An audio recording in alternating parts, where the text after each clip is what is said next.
To begin with, I can imagine that the topic might have come as a surprise for some of you, especially because the industry perception and the ideas about agility and architecture seems to suggest that the two disciplines are so poles apart and so antithetic to each other, and that they don't mix very well. Yeah.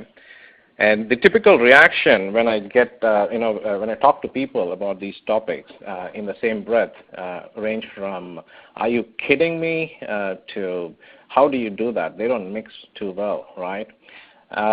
Well, and it gets more interesting when you talk to the Agile camp, typically software developers who are so passionate about Agile and Agile software development. The typical reaction that I get from this group is that, by the way, who is doing architecture anymore? And it ranges to something like, so you're now saying big upfront design is a good thing? Almost expecting an apology for mentioning architecture to them. Now, if you talk about Agile or agility to architects, we don't get a very warm embrace there either. I've had some of my architects or architect colleagues go, it just plainly doesn't work for architecture. Why are we, by the way, subjecting ourselves to rework and unnecessary overheads of trying to fit a round peg in a square hole and so forth, okay? So, well, they do have a point. They do have a point. Sorry, I forgot to click on the slide. Why do we need to really squeeze architecture into 2-week sprints when we know that they inherently are long-running activities and forward-looking function, which involves interacting with several stakeholders at any point in time? Now, to both these camps, my typical response is that they need to take a quantum leap, so to speak, to see how these two disciplines not only intersect and get along very well, but as this talk will attempt to show, they are almost indispensable to each other in the emerging scenario for enterprises of all stripes. As a consequence of the emerging business reality, this is going to be the new norm. You need architecture in order for your organization to be truly agile. And Agile architecture will be the way you would do enterprise architecture in future. I understand that this is a tall claim, and my endeavor in the next 40 minutes or so is to show you why and how. By the way, a quick 30 seconds introduction. My name is Joseph Anthony. I'm a Pluralsight author. I'm also a digital transformation consultant and coach. I've consulted and coached a number of teams and organizations over the last 17 years, both on agility and enterprise architecture related areas. I come from a software development and software architecture background. And in the recent 7 to 8 years, I've worked on solutions and enterprise architecture space. I've been a fanboy of Agile since I started reading Ken Beck's blogs on extreme programming way back in 1999. And I have practiced and applied Agile during my years as developer and team lead, and more recently as a coach for large portfolio and programs of work. Okay? And if you find this topic interesting, please feel free to dig into the Pluralsight's really amazing library on topics related to this particular webinar. Please feel free to also check my course, Understanding Enterprise Architecture, which covers a lot of points that we are covering in this talk. Anyway, moving on to the topic that we have at hand. The talk itself is basically divided into 3 parts. The first part will cover architecture, and we will discuss what architecture is. There seems to be a lot of confusion in general about what exactly qualifies as architecture and how it really is different from design. In this part, we will look at architecture in general and with particular reference to enterprise architecture. Next, we will look at agility, not as it applies to agile software development, but more from the context of what it takes for an entire organization to be agile, to operate in an agile way. Okay? And finally, we will bring these concepts together to show you exactly how the new way to do agile enterprise architecture will cater to the emerging needs of the business in the post-financial crisis 21st century. Essentially, we are talking about the scenario that has emerged since about 2009, where these kind of approaches are required for businesses to remain competitive. Now, moving on to the first part of this talk, in this part, we will attempt to answer a few of the questions. We'll raise and answer some of these questions. So to begin with, the questions are, what is architecture? What is design? Are they the same? If not, do we really need both? Okay. To begin with, we will begin with the dictionary meaning for these words. Architecture, according to Webster's dictionary, is the formation or construction resulting from or as if from a conscious act. And the second meaning I got from the same dictionary is a unifying or coherent form or structure.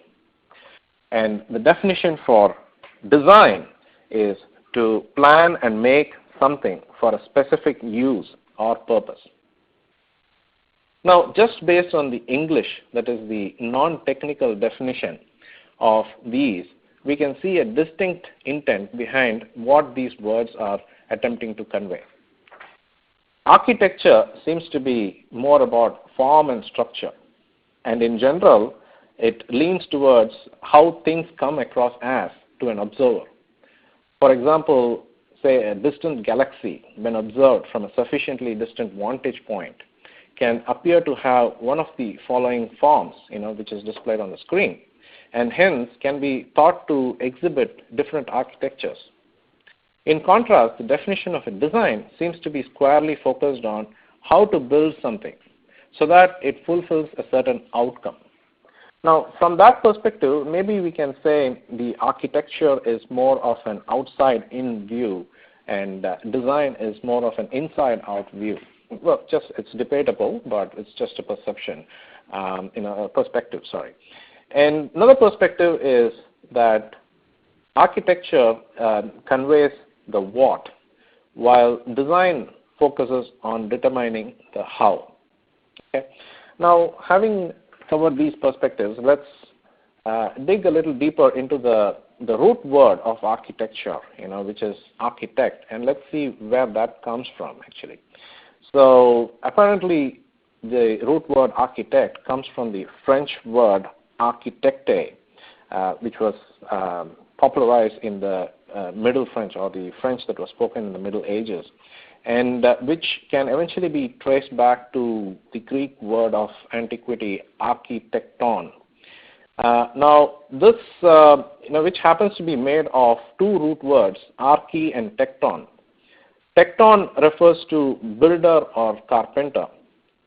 It is interesting to note that words such as tectonic have the same root word as well, referring to the building blocks that form the continent. And archi means chief, used in words such as matriarch, patriarch, and so forth. So if you put them together, it seems to convey the meaning of chief builder or master builder and so forth. And hence, purely from an etymological perspective, you can kind of infer that architecture is actually, can be thought of as the craft of the master builder. Now, you can imagine that if you were a master builder responsible for an entire structure, you may have to think holistically or take holistic view to describe what it is that you are trying to accomplish. And you may have to be able to identify the parts that form the whole, as well as be able to specify how these parts need to integrate into the whole in a seamless manner. I can understand, some of you may be frustrated. It's already 8 to 9 minutes into the talk, and it seems to have turned into a lecture in English or something. Please humor me for just a bit more. I promise to get to the point. I just want to make a reference to another classical work by Marcus Vitruvius Polio, who is the Roman architect and engineer who wrote a thesis on architecture circa 15 BC called De Architectura. And this work, I think it is it's got 10 volumes, and it seems to have inspired and influenced Roman architecture in a big way in the construction of both large and small things, ranging from buildings, aqueducts, harbors, baths, bridges, small machines, devices, and instruments, and so forth. Okay? The central tenet of this work is referred to as the Vitruvian Triode, which is composed of 3 principles that essentially forms the characteristics of what an architecture is meant to be, according to Vitruvius. So it says firmitas, or structural integrity, or in other words, that which makes what you're building durable, resilient, and robust in the face of forces that are operating in its environment. Utilitas, or functional integrity, refers to that which makes the buildings, or whatever you're building, useful, accessible, and available to people who are intended to use it. And finally, vinastas, or this literally basically translates into attractiveness, beauty, and elegance, and so forth. But the experts on this literature seems to agree that it actually conveys conceptual integrity. Okay? So, in fact, Vitruvius argues that good architecture should forge together structural and functional integrity within the framework of conceptual integrity. Okay? Now, I wanted to present these perspectives so that you have a rich and varied understanding of where architecture is coming from. But now let's get into more formal definitions. So let's look at one of the more popular definition of architecture, which is the ISO IEEE definition. Architecture, according to this definition, is the fundamental concepts or properties of a system in its environment, embodied in its elements, relationships, and the principles of its design and evolution. Now, there are a few takeaways from this definition, that architecture has to be about system. That is, if there is no system, you cannot really talk about architecture. And the system itself, as per the standard, can be man-made, conceptual, and naturally occurring systems. And this definition of architecture is essentially based on 2 different philosophies, conception and perception. Conception implies concept of a system as conceived by an individual or a group, collectively or individually in their respective minds. And perception implies characteristics that are observed or perceived about the system. Again, it's not about every single minutiae about that system, but rather the fundamental concepts and properties of the system in its environment, observed in its elements, the relationship that exists between these elements, the principles that drive the interaction of these elements, and the evolution of these interactions, basically. Well, we have now looked at the definition of architecture broadly. Okay, so what does it mean for enterprise architecture? Which is the topic that we have today.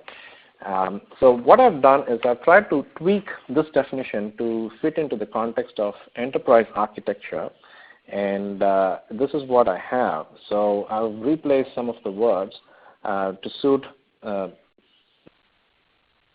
the enterprise architecture definition, basically. So you can note that I have replaced the word system with enterprise. Okay, so that's deliberately done because in our case, we are still talking about system, but the system is the enterprise itself. Okay.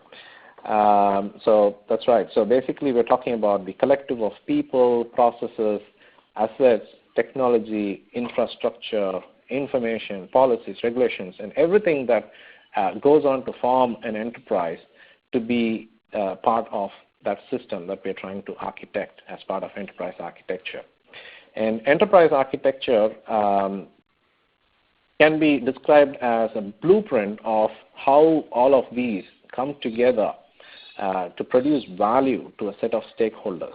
Okay, and these stakeholders could be end customers or any of the other kinds of stakeholders such as suppliers, partners, and so forth. Okay. And we're also considering the principles that drive the conscious design of these elements and the principles that drive the conscious evolution of these designs as well to be part of what enterprise architecture is. And unlike in most other disciplines where architecture principles are applied before they start building something, enterprise architecture stands out in one sense because enterprises that are being architected already have a current state architecture.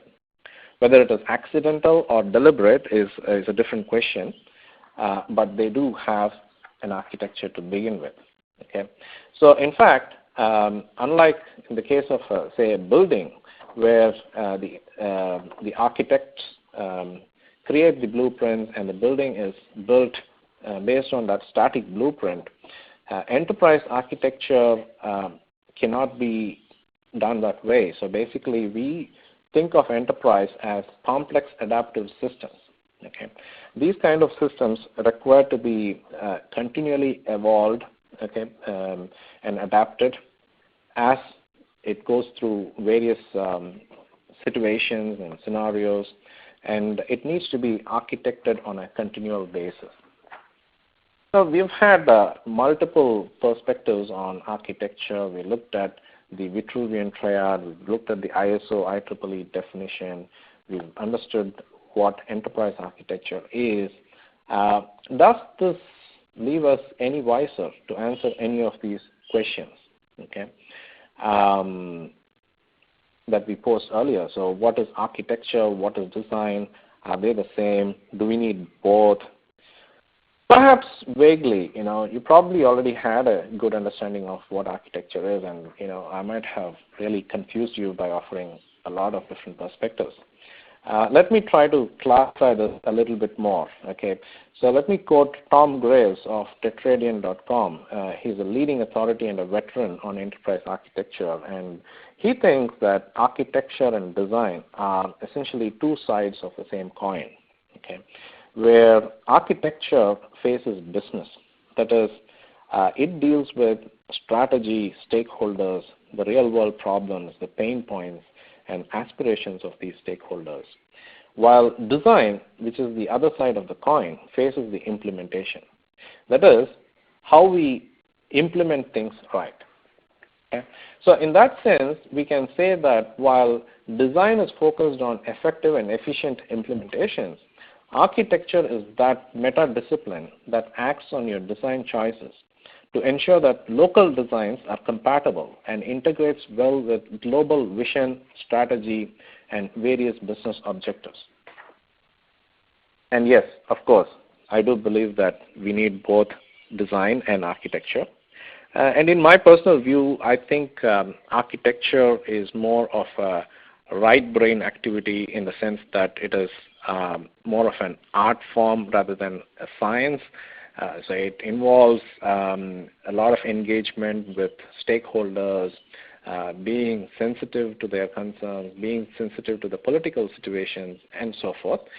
While design, on the other hand, seems very logical and straightforward logical problem solving. So I believe it is more of a left brain activity. Who knows? I could be way off. Now, in terms of the focus of enterprise architecture, traditionally the enterprise architectures focused on cost reductions, standardization, governance, business IT alignment, strengthening core competencies, etc. Now, this has changed considerably since the GFC crisis, and with the emergence of the knowledge economy, so to speak. And now the emphasis of enterprise architecture, although it still deals with the items that I've stated here on the left, we are now more focused from an enterprise architecture perspective on enabling innovation, enabling enterprise agility, inventing the future of the enterprise, and so forth. That kind of offers a nice segue into the next part of this webinar, which is about agility. So like I said in the beginning, we'll be talking more about the motivation for being agile holistically rather than at a localized or a component level. First, we'll talk about the drivers. Okay, we will investigate what is driving the enterprises to consider agile approaches these days. Why the sudden interest and patronage for all things agile? Okay, so let's look at some statistics. According to an article published by Forbes magazine some years back, which was titled "Big Businesses, the End is Near," a vast majority, that is about 70% of the Fortune 1000 companies, which led the industry a mere 10 years ago, will be replaced in just a few years. And in 2013, many industry analysts, including Forrester, claimed that this prediction has come true. According to Standards & Poor's, the lifespans of the enterprises are decreasing dramatically as well. So, for example, in 1958, the average lifespan of an enterprise was around 61 years. And in 2012, it is merely 18 years. And their data points suggest that this shrinkage is continuing. Okay. And the same article also speaks about the reasons why these Fortune 1000 enterprises are being replaced. Okay. And their reason is that these enterprises lacked entrepreneurialism. Entrepreneurialism. Let me pronounce it right. Now, this is not essentially because they did not know about it, or because they did not try hard enough. It is mostly because their culture, mindset, structure, and processes wouldn't let them break free. And typically, when caught in this vicious cycle, they eventually get pushed back by more nimble and agile competition. Okay? And in fact, among the enterprises that have survived through the last decade, we can see a distinct trait of quality that these enterprises seem to exhibit what we call as a holistic agility, that is agility at an organization level. Surprisingly, the term business agility was coined as a core value of General Electric in the 1980s by its then CEO Jack Welch, obviously much before the Agile Manifesto came into existence and much before the movement became popular in the software development world. Anyway, let's now look at what it means to be an agile business. Okay. Now, at a holistic level,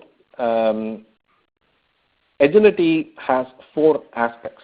First is sensing, which is the aspect of agility that represents reflection, awareness, knowledge, and learning.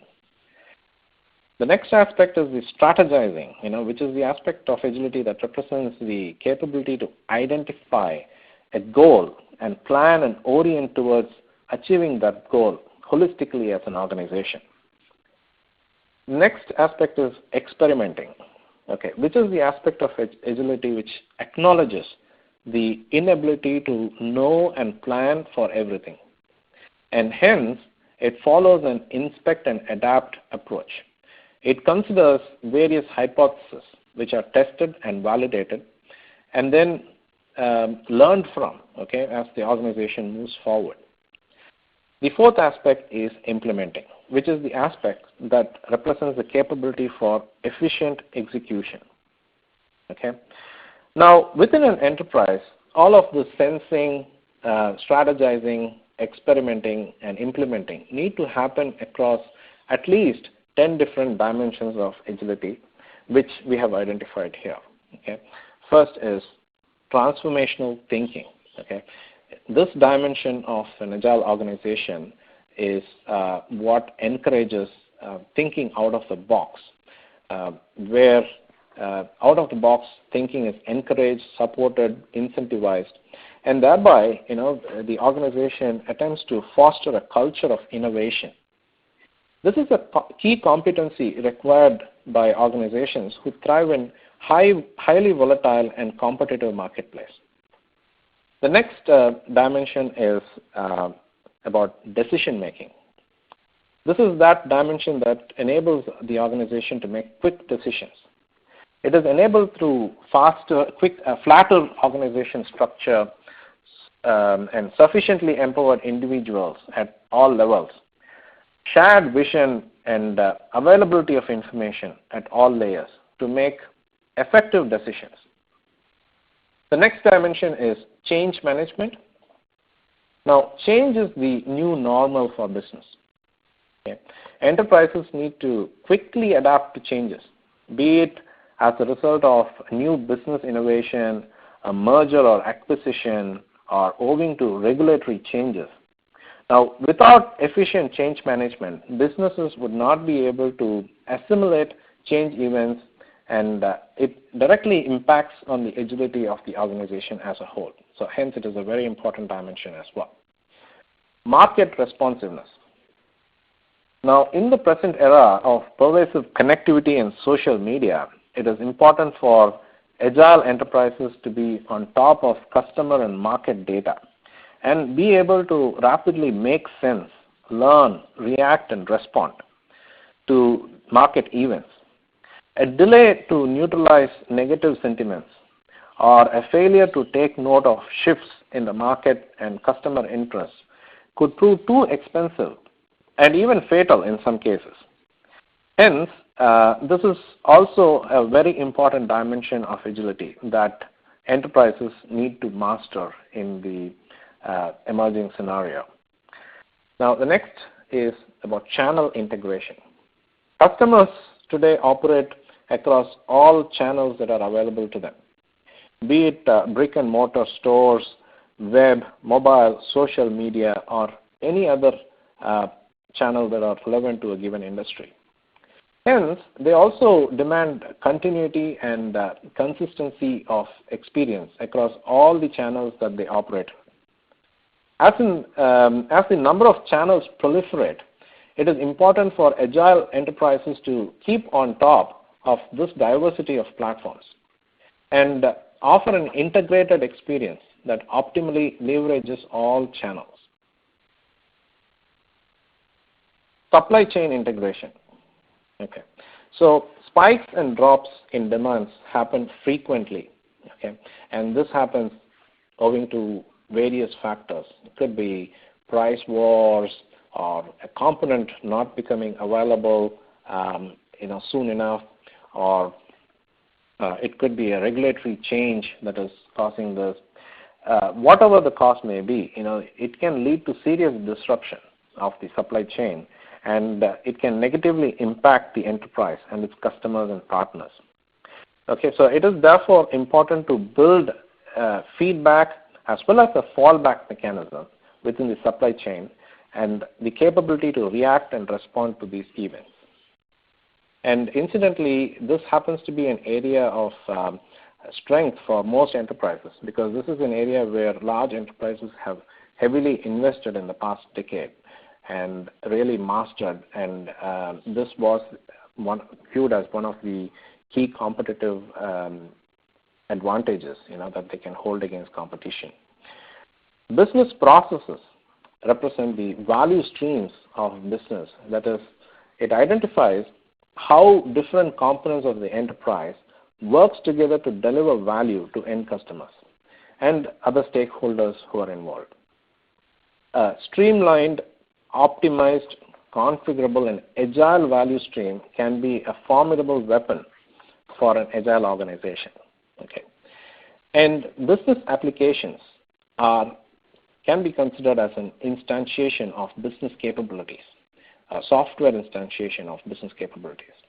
And they are also key enablers of business process. Okay.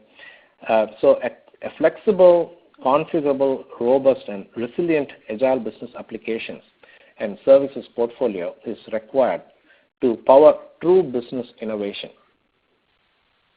Business intelligence and insights from data accessible to the right people making decisions contributes to greater agility as well.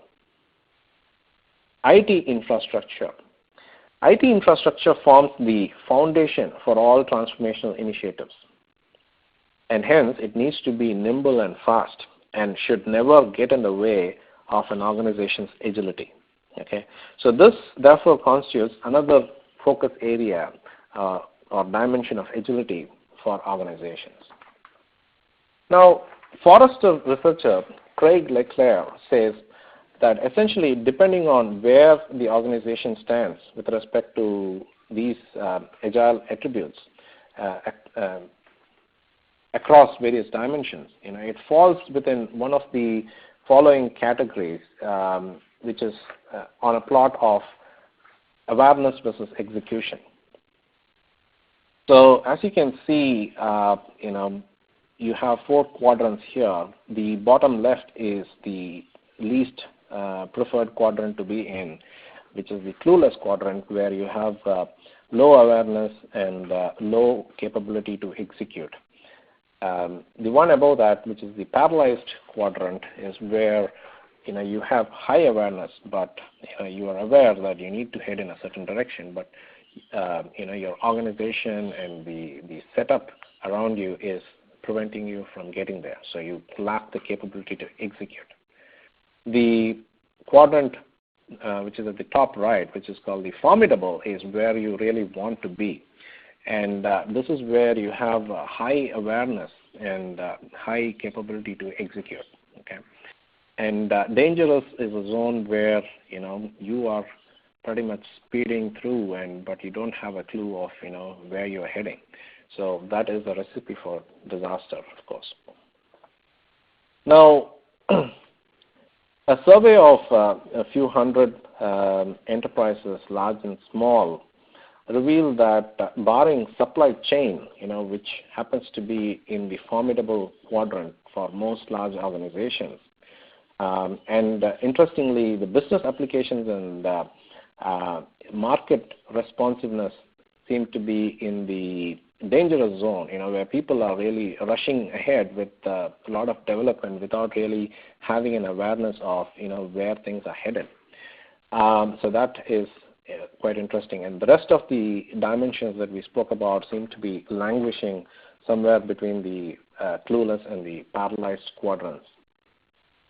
Now, it is in this context that agility really joins hands with enterprise architecture. Enterprises need to develop both strategic and situational awareness. Hence, it needs to necessarily operate within the framework of the overall strategy, so to speak. The dynamic blueprint that is offered by enterprise architecture is an important tool for organizations to basically adopt agility at scale within their organization, so that they are still maintaining high level of awareness while executing really fast. Okay. A key objective of enterprise architecture is also to enable business agility. Okay, so this is true today and in the emerging scenario, at least for the next decade, that the emphasis, as I said before, for enterprise architecture is more towards enabling enterprise-wide agility. Now, let's look at what are the changes that enterprise architecture itself has undergone to actually enable these kind of agile transformation. Now let's look at the typical enterprise architecture value chain to begin with. It has 3 value stages, namely the strategy formulation, strategy execution, and operation. Okay, with the primary activity within strategy formulation stage being architecture development, and within strategy execution stage usually focusing lightly on architecture development and more emphasis on implementation governance. And the operation stage is focused more towards governance and change management. Okay. In the case of a lean agile enterprise architecture, the value stream at a high level still remains pretty much similar to what we had before, but we have introduced some subtle differences. So what we are saying is, with lean agile enterprise architecture, we are now having 2 different types of architecture. Okay, one is the intentional architecture, and the other one is the emergent architecture. In the case of agile enterprise architecture, the strategy formulation stage requires more of an intentional architecture, while strategy execution involves more of emergent architecture. Okay, emergent architecture can be both consultative and reactive. Okay, let's now look at why we need these 2 different approaches and what they actually are. What they mean really.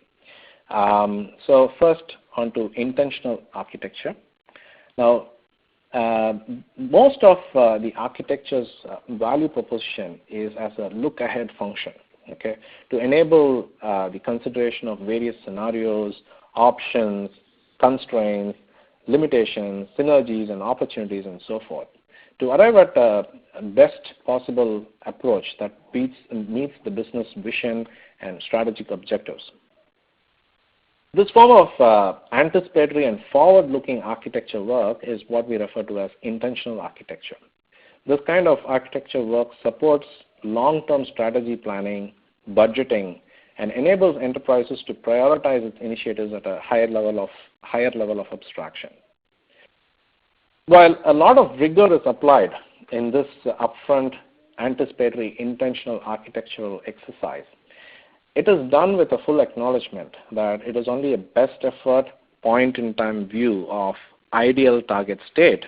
And to that effect, it is usually based on information available at that point in time and guided by heuristics and expert opinions. Hence, it is heavy on assumptions, which are yet to be validated. On the other hand, emergent architecture is the kind of architecture work that is done closer to implementation. At this stage, architecture effort is highly collaborative.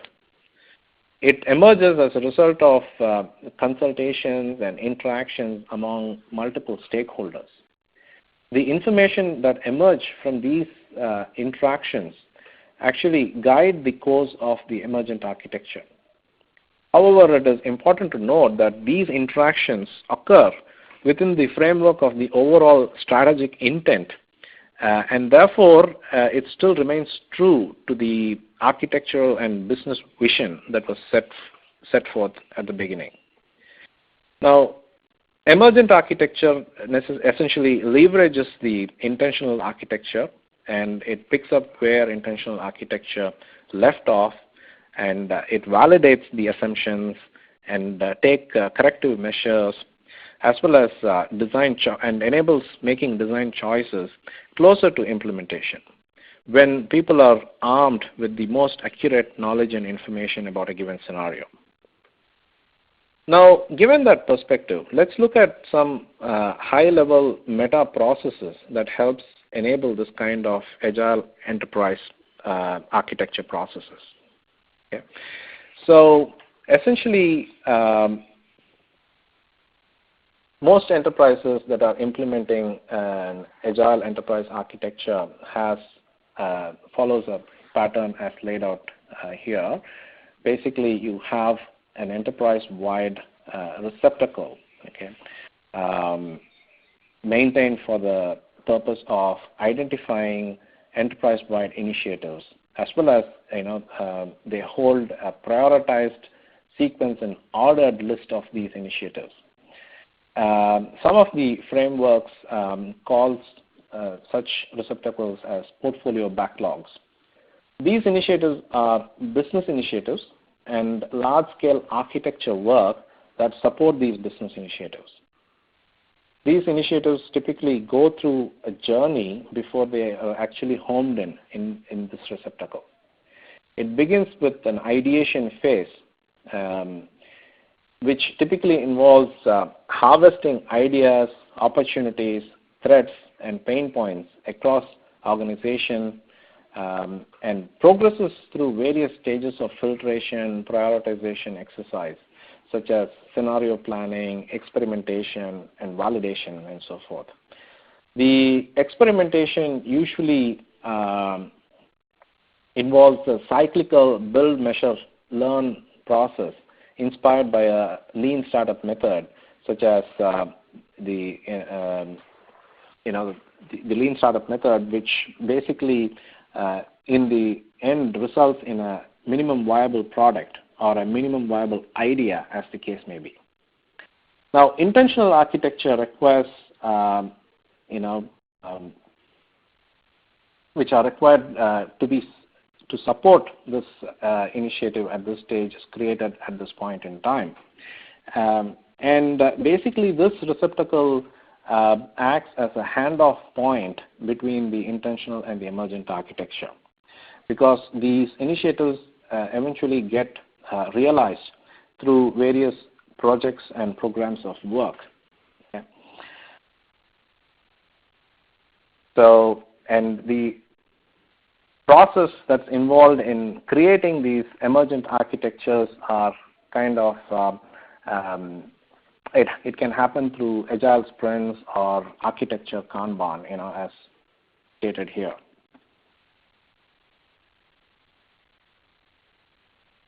Now, having an architectural process is important, but that is only part of the equation, okay, that supports the enterprise, the agile enterprise architecture. Okay, so what if you have a very flexible and agile architecture process, but you create inflexible architectures? Okay, that could seriously wreck the agile transformation of the enterprise. Hence, in addition to supporting an agile enterprise architecture process, it is important for agile architects to build agility into their architecture as well. Okay, now the essential aspects of an agile architecture can be broken down into the following traditional architecture domains of enterprise architecture, which are namely business architecture, information systems architecture, and infrastructure architecture. Okay?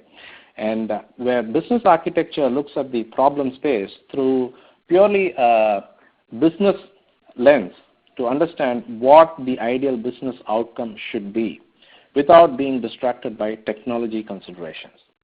And business architecture primarily uses business capability models and business value streams, which aggregates various business processes in order to comprehend where the business currently is and where it ought to be heading.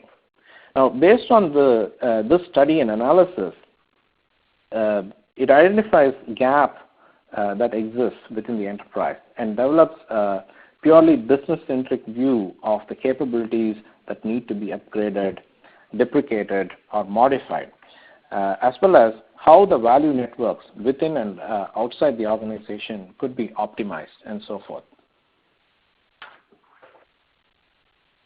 Now, if you look at information systems architecture, these are basically, it is a combination of business applications and applications architecture and the supporting data and information architecture. And it represents the architecture of the software instantiations. Okay, one way to look at it as the architecture of the software instantiations of business capabilities and the touch points and enablers of the business processes. Now, this domain of enterprise architecture takes inputs from architecture and business vision strategic objectives, and the proposed target state business architecture, and identifies portfolio-wide initiatives required to upgrade information systems. Now, modern applications architecture focuses on composable enterprises using API-centric integration approaches. Now, the key driver for this kind of an architecture approach is the need to rapidly create, experiment, and evolve services that support the need for the enterprise's digital transformation and innovation needs. These new breed of services tend to be built for exploiting the capabilities and the scale of virtualized cloud-based infrastructure. Now, modern IT infrastructure are essentially oriented to support this kind of services and capabilities as well. Now, these kind of services are demanded by customers, employees, and partners at a rapid pace, and the IT infrastructure architecture is now under pressure to offer these kind of infrastructure services in an economical and flexible manner. So hence, there is a lot of interest in software-driven data centers, software-driven networks, private, public, hybrid cloud infrastructure, and so forth. So essentially, the message that I wanted to convey through this webinar is that Agile enterprise architecture involves a shift in the emphasis from strict controls and governance-based enterprise architecture to an enterprise architecture approach that is focused on creating agile enterprises, facilitating innovation, and inventing the future of the enterprise by working through all 10 dimensions of agility that we spoke about earlier. Okay. So that brings us to the end of the webinar. Just to quickly recap, we started off with an exploration into what architecture really is and looked at how architecture is different from design. We looked at what enterprise architecture is. We then looked at what enterprise agility is and what are the aspects and dimensions of enterprise agility. We then covered how enterprise architecture is a key enabler of enterprise agility. We also looked at the typical high-level processes used to practice agile enterprise architecture. Finally, we saw how different architecture domains work together to create an agile enterprise. So that's about it from me. I'm open for questions. Okay, so I have a very interesting question. What are some of the signs or symptoms that we would see if our enterprise architecture was inhibiting agility versus supporting it? So it's a great question. Thanks for asking. So I would say that typically, if you find an ivory tower kind of attitude to enterprise architecture, or a very document-centric approach to enterprise architecture, where architects typically look at only creating reams and reams of documents as opposed to really creating, or working towards business outcomes. That is a sure symptom that, something is not working in that space. Yeah.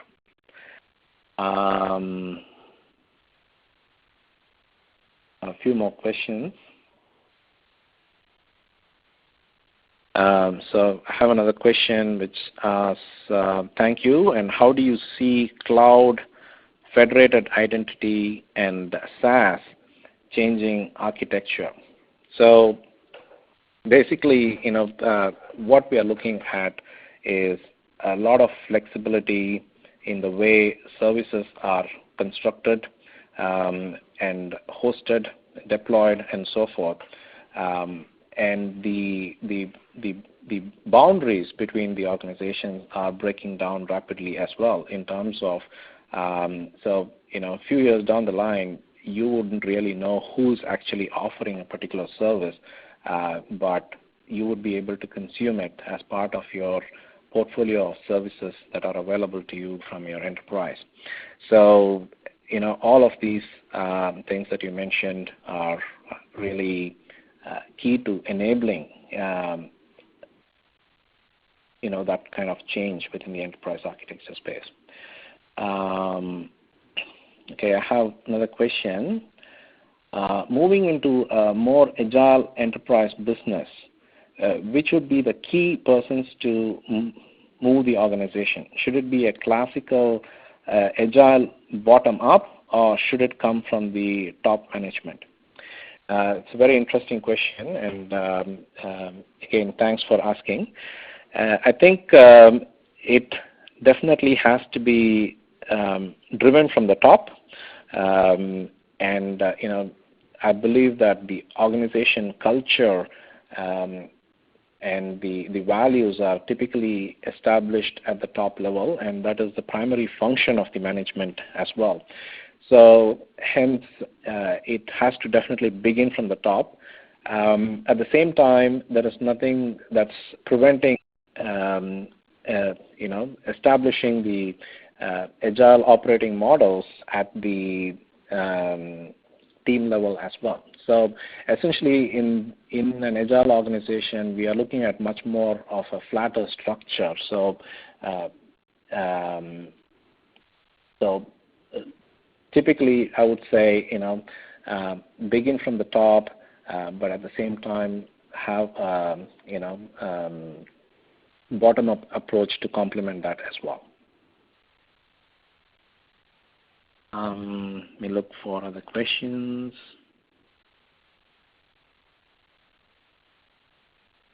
How do you advise architects to build an evolving design versus an upfront design? Okay, so basically, like we just discussed, we need to be open to the idea that what we specify upfront or at a point in time is only a point in time view of architecture, and you may be able to build a few skeletal frameworks, based on what you assumed to be true at that point in time. But definitely, it doesn't have to be true, when it comes closer to implementation. We have to open ourselves to that possibility. And therefore, emergent architecture is a key aspect that would make that kind of flexibility possible. So where, we work hands-on pretty much, very close to the implementation teams as the teams get closer to implementation, to guide implementation and to facilitate the discussion and the design of the implemented applications or whatever, to as close as possible to the architectural vision. And also, it is not a one-way communication at that point in time. It is a two-way communication, where the architects communicates the architectural intent and vision, and at the same time also learns from the implementation teams, and are able to harvest these learnings across the organization, and are able to therefore serve as a bridge across multiple teams in terms of best practices and so forth. Okay, there is a question about what is the difference between enterprise architecture and infrastructure architecture. So enterprise architecture is about architecting the whole of the enterprise, which includes infrastructure, business processes, all capabilities of your business, your applications, your software, and everything that's there in it. So basically, it is about consciously designing your enterprise and consciously evolving this design so that it meets the business objectives and the strategic intent and the vision of the business. Infrastructure architecture is a component of enterprise architecture, which basically enables, which provides the foundation for hosting applications and software, as well as the networks and all kinds of the foundational boilerplate that's required for the enterprise to function. So we have lots of really good questions coming in, but I think we only have time for one more. Okay, great. So let me just pick one question. Okay, so what is your point of view or experience on just-in-time architecture, where architecture is more of an event-driven and consultative function rather than a policing function? Okay. Now, architecture should not be viewed as a policing function, or it should not behave like a policing function in the first place.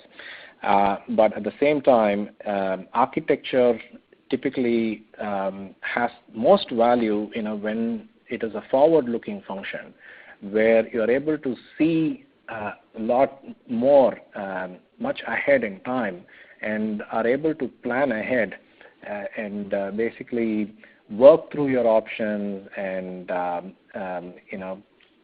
influence events rather than waiting for the last minute where you are actually influenced by the events and you have no other recourse but to basically submit to whatever is happening around you. So instead, I think a combination of both the intentional architecture, as I mentioned in the presentation, which is doing architecture upfront, thinking through the possibilities, options, what influences that you can wield to make certain outcomes possible, is as important as being able to have an emergent architecture which is more relevant and more useful and more hands-on at the point of implementation. Yep. Thank you, everyone. I think we're done with the questions. Is that right, Lindsay? Yep, that's all the time we have today. Do you have any closing remarks you'd like to say? Well, thank you, everyone, for your participation and great questions. I enjoyed presenting this to you, and obviously this is going to be available as a recorded video, so you can come in and have a look at any point in time. And if you have more questions, feel free to